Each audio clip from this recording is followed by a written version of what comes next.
Le journal de la Foire des Châteaux aujourd'hui nous amène à Perpignan. Avec qui? Le monsieur qui est à côté de moi. Est-ce que vous pouvez nous raconter un peu comment vous êtes arrivé à ce métier aussi fabuleux et qu'est-ce que vous présentez à la foire? Eh bien, je suis arrivé dans ce métier complètement par hasard parce que j'ai toujours été collectionneur d'objets d'art, d'antiquités et surtout de céramique d'ateliers qui sont à Perpignan. Après avoir passé 20 ans dans la banque comme conseiller financier, j'ai décidé de changer de vie après 45 ans et donc de faire de la brocante et de m'installer en tant qu'antiquaire avec une spécialité, la céramique des ateliers de San Vicens. Ce sont des céramiques en fait qui sont faites dans des ateliers entre 1950 et 1980 sous l'égide de Jean Lursa qui était un maître dans la céramique qui faisait aussi des tapisseries pour Aubusson.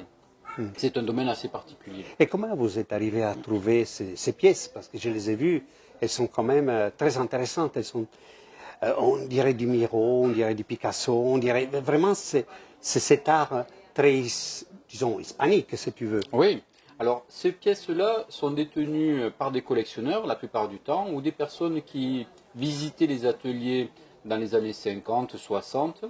Et c'était assez commun à l'époque d'acheter une pièce de collection pour offrir. C'était des cadeaux que l'on faisait, comme on allait à Valoris pour acheter un pot, une assiette, etc. On allait aussi à San Vicens pour un événement, quand on recevait une invitation, on allait acheter une belle pièce pour des connaisseurs.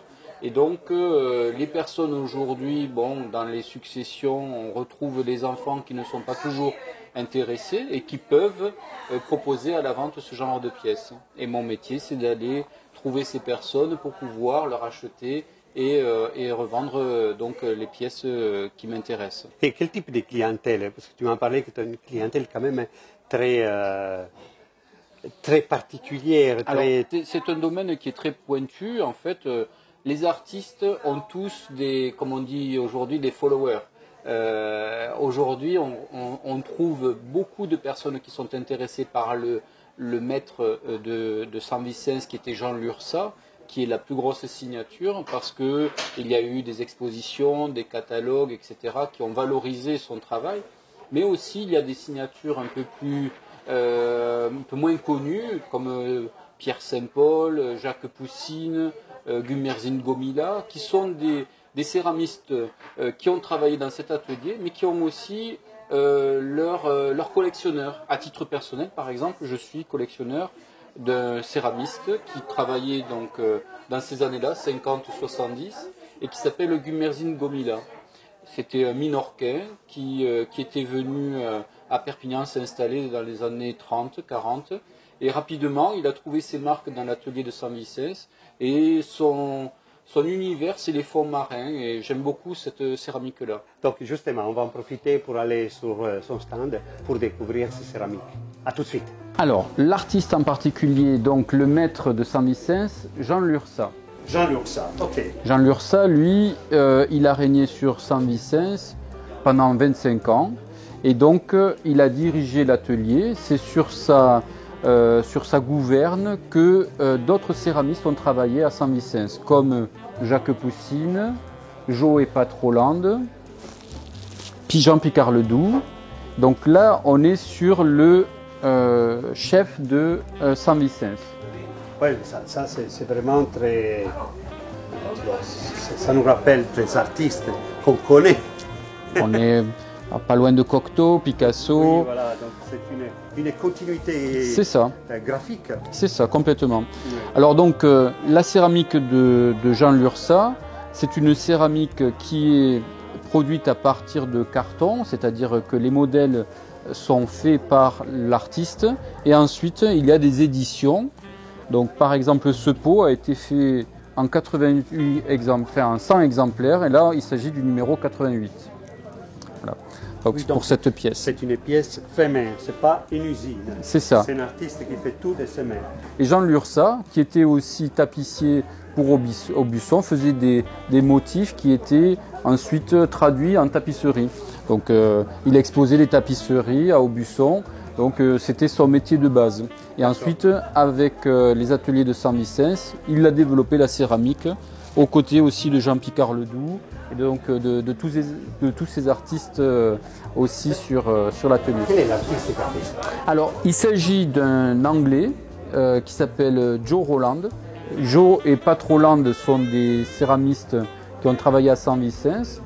Pat Roland est encore en vie, elle a 92 ou 93 ans, c'était sa femme. Et lui, il travaillait avec cette matière un peu, cette argile un peu scarifiée, modèle qu'on pourrait appeler pagode. Donc c'est les années 70, c'est toujours dans les ateliers de Saint-Vicence. Et là, il s'agit cette fois-ci de pièces uniques. Lui ne faisait pas de tirage, il faisait juste la conception et le travail de réalisation, c'est-à-dire c'était un artiste à part entière qui faisait vraiment du début jusqu'à la fin ses pièces.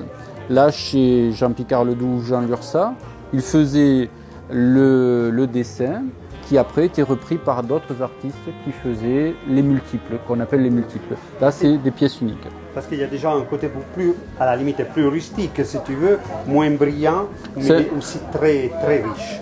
On peut dire un peu plus brut. Oui, brut, c'est ça. C'est les mots, Oui. très brut. Et là, par exemple, il y a des collectionneurs qui connaissent vraiment ce travail de l'artiste. Chaque artiste, en fait, on disait tout à l'heure, a ses followers. Là, certains connaissent et maîtrisent ce travail et le collectionnent donc. Alors Jacques Poussine, en fait, a travaillé sur ce genre d'œuvre en collaboration, comme on a vu tout à l'heure, avec Pat Roland. Donc lui, Jacques Poussine a fait l'intérieur, donc ce dessin, et ensuite en collaboration avec Pat Roland pour le pourtour en fait de cette œuvre. C'est un lieu où les artistes ils se retrouvent. Ah, c'est un atelier où il y a, dans les années 60, une cinquantaine de personnes qui travaillent au jour le jour et qui travaillent les uns pour les autres. Par exemple, Madeleine Antico, qui est-ce qu'il y avait Maria Louise, etc. ont fait du travail de petites mains pour Jean Lursa, mais aussi ont eu leur propre travail. C'est-à-dire qu'ils ont fait de la conception d'œuvres personnelles, mais aussi ils ont travaillé pour le compte de multiples comme ceux de Jean Lursa. Le dessin là donc est de Jean Lursa, et là il s'agit d'un autre céramiste qui lui l'a mis en œuvre. Et donc ils étaient à peu près une cinquantaine dans les années 50-60 à travailler pour Jean Lursa, Jean Picard Ledoux, qui faisait des séries de ces œuvres-là. Comme on l'a vu tout à l'heure, là par exemple une centaine pour ce pichet, pour d'autres c'est plus réduit. Plus la pièce est importante et moins le nombre est élevé en général. Ouais, tu m'avais parlé un artiste contemporain, Jean-Philippe Henrique, qui nous donne à la vente dans la boutique de Perpignan, à Sainte-Marie, son travail. Donc il travaille comme ça dans un imaginaire qui est personnel. Là par exemple, il nous a fait une assiette, tu vois, El Marinero, hein, pour dire Sainte-Marie. Oui. Et donc son univers, lui, c'est un travail sur le biscuit, et il fait des tableaux de Collioure, des œuvres sur la mer, etc. Quoi. Très inspiré des Cocteau. Enfin, c'est ça, exactement.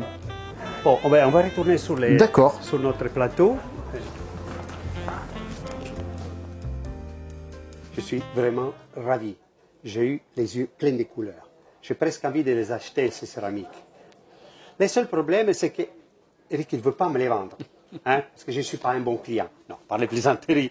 Pour quelle raison tu es arrivé ici, sur cette foire? Alors, sur cette foire, parce que des amis qui font déjà ce métier, comme Bernard, etc., qui sont aussi originaires de Perpignan, m'ont tendu une perche et ont dit, écoute, si tu veux connaître un événement mondialement reconnu de l'Antiquité, fais un passage à Chatou pour voir comment ça fonctionne, etc. Et donc, comme je suis toujours à saisir des opportunités, je me suis dit, il faut au moins tenter ça une fois dans sa vie, quoi. Faire une belle foire comme ça d'exception, quoi. Ouais, comme ça, tu fais découvrir tes pièces aussi à un public qui n'a pas l'habitude de venir à Perpignan. Exactement. Ouais. Exactement. Bon, je te remercie beaucoup d'être passé nous voir. C'est très gentil. Et j'espère te revoir encore plein de fois, peut-être à Perpignan, peut-être à Sainte-Marie-de-la-Mer. Bienvenue. Et tant d'autres parties du monde. Merci beaucoup. Et sur ça, on se dit ciao et surtout abonnez-vous à notre chaîne.